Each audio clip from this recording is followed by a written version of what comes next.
The only way the kids are going to get the bad idea is if the parents put the bad idea for themselves, because what do children know? Okay, good argument. What do the kids know? Parents would have to influence them. Do parents have the influence, or does the media have the influence? Kind of both. Kind of both, okay. What do you guys think? Parents or media have the influence? Joey? I think both of them. Both of them? The influence in this one. Okay. Yeah. I think parents can use the media as a tool to influence them. Okay. But do you think parents have more influence or less influence than the media? I think parents have more influence until a certain age. Okay. Like where would you put the age? 13, 14, 18, 19? I think the age is different in every case. Okay. It's more depending on how the family works, like how the children is exposed to media, and also you can put different ages depending on the country and the amount of media that they're exposed to. All right. So I think originally it comes from the parents and then might delve into the media as the child grows up. Okay. Just because the parents are able to control that for, say, up to 8 or 9 years. And then that's when the media kind of becomes more of a prominent piece in the life, I guess. All right, we do see that media has effect, and that's part of what this course is about, is media effects, and we're already sensing that, but we also don't know quite how that media effect works. Is the media effect bigger than parental effect? Is the media effect less than parental effect? Is the media effect only upon children? Does the media affect us as reasonable and responsible adults?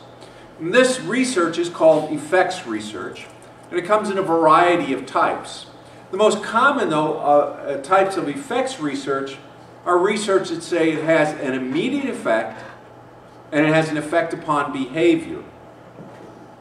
So that seeing something like this particular Lego toy advertised on television one time will cause the child to want to do what? What do children want when they see toys on television? They want it. They want it, right. They want it.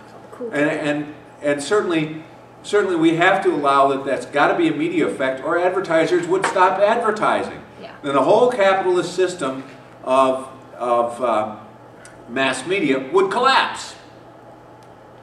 But since the capitalist system of mass media is not about to collapse, it's quite healthy, we know that there is a measurable effect. But we also know that it doesn't happen with one exposure.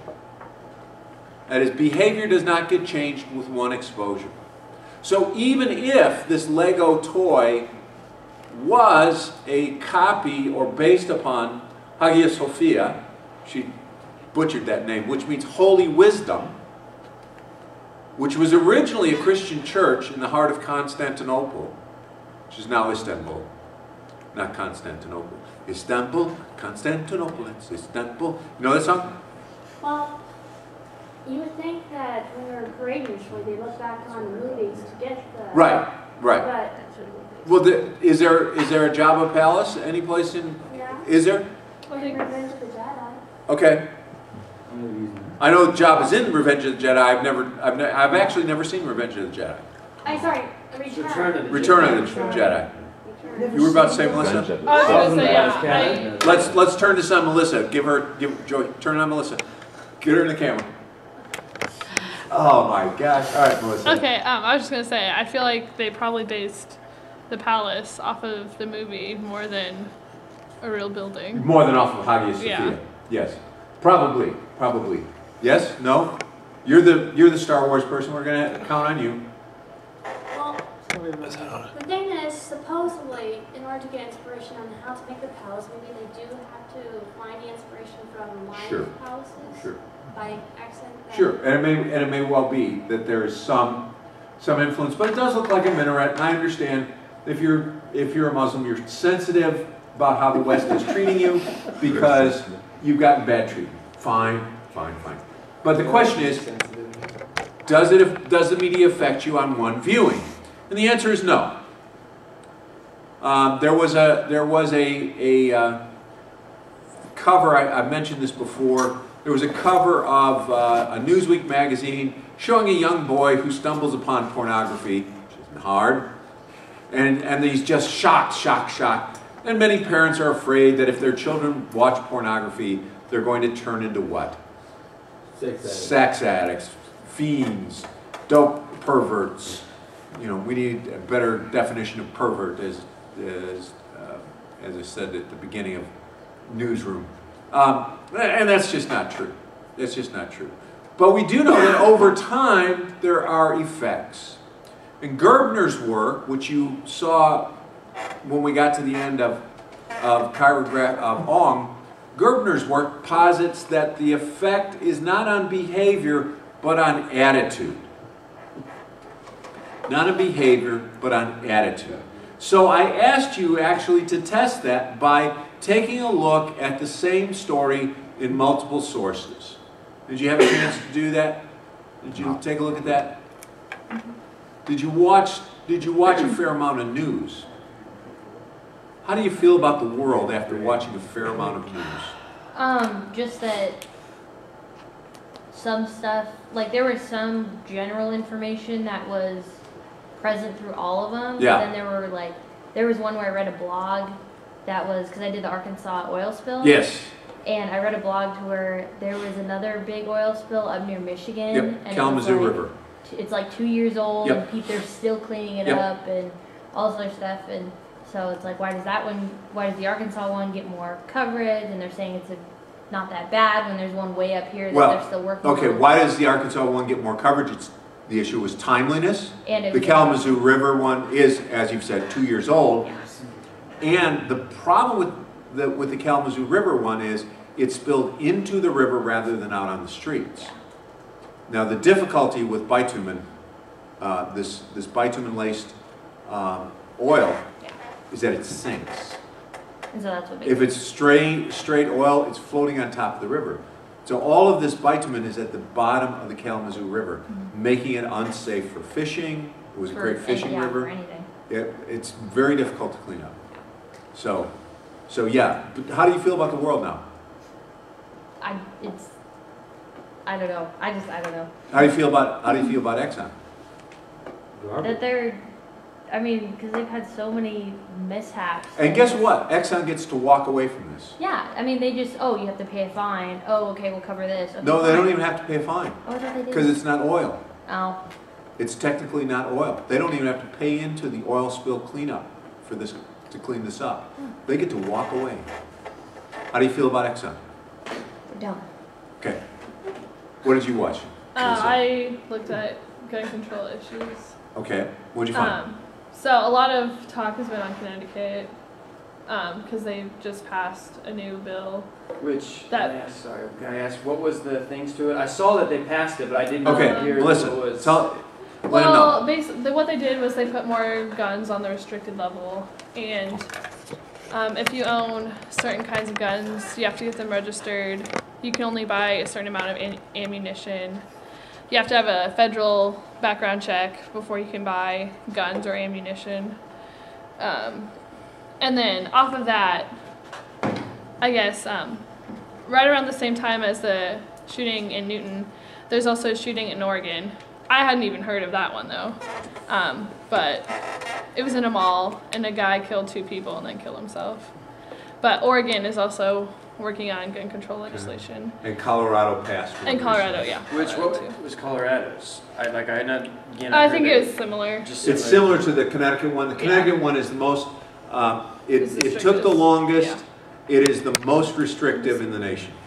Okay. Weren't they already really strict anyways? No. Oh, okay. No, like most states. We hear how strict the gun control laws are in America. They're really not. And Yeah. Maryland. Well, I know, I'm just saying, wasn't it one of the stricter ones in the U.S.? No, I don't think so. Oh, okay. I don't think so. Because this was all new stuff, and particularly banning the assault weapons, banning the high capacity magazines, background check, universal like background checks. semi-automatic guns they can't have anymore.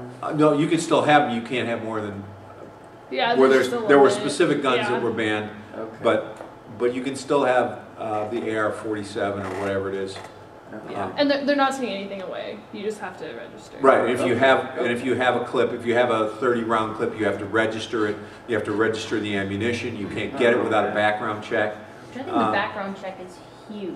Yeah, I don't think it's a. So like each time you buy ammo, you have to get another background check? Yeah, every time you buy ammo, you got to check wow. in. Now, I don't know whether that's, you get a background check once, and now you're a certified ammo buyer at store X. Okay, yeah. Because I was just gonna say that's. But it has to be hunter. reported. It has to be reported. Yeah. Yeah.